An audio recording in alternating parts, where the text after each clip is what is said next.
যুক্তরাষ্ট্রের হার্ভার্ড বিশ্ববিদ্যালয়ের প্রতি আরও কঠোর হল ট্রাম্প প্রশাসন। প্রশাসনের নতুন সিদ্ধান্ত অনুযায়ী এখন থেকে বিদেশি শিক্ষার্থীদের ভর্তি করতে পারবে না দেশটির সবচেয়ে পুরনো এই বিশ্ববিদ্যালয়।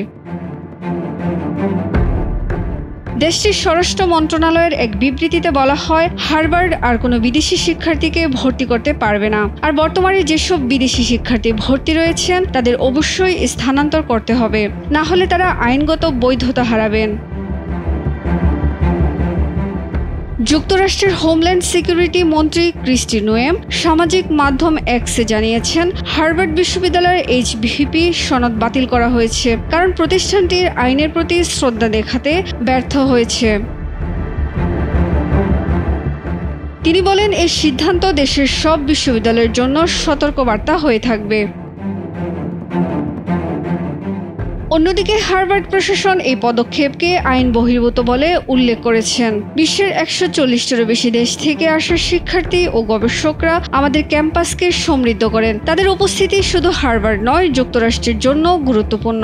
এই ঈদে জামা জুতো অ্যাক্সেসরিজের ডিসকাউন্ট।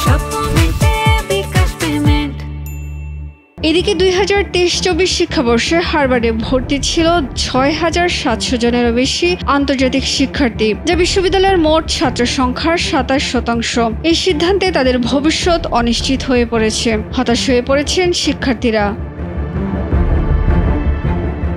এর আগে চলতি বছরের এপ্রিল মাসে ট্রাম্প প্রশাসনের বিরুদ্ধে মামলা করার ঘোষণা দেয় হার্ভার্ড প্রশাসন, কারণ যুক্তরাষ্ট্র প্রশাসন বিশ্ববিদ্যালয়কে একটি দীর্ঘ দাবির তালিকা পাঠায় যাতে নিয়োগ, ভর্তি ও পাঠদানের ধরন বদলে অ্যান্টিসেমিটিজম মোকাবেলার দাবি জানানো হয়। পরে হোয়াইট হাউস দাবি করে এটি ভুল করে পাঠানো হয়েছিল।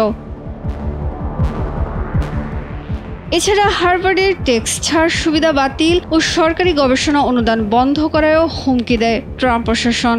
এমনকি হার্ভার্ডকে গত 5 বছরের বিদেশি শিক্ষার্থীদের শৃঙ্খলা ভঙ্গ সংক্রান্ত নথি, ভিডিও, অডিও এবং ক্যাম্পাসে অবৈধ বা সহিংস কার্যকলাপের প্রমাণ 72 ঘন্টার মধ্যে জমা দিতে বলা হয়েছে।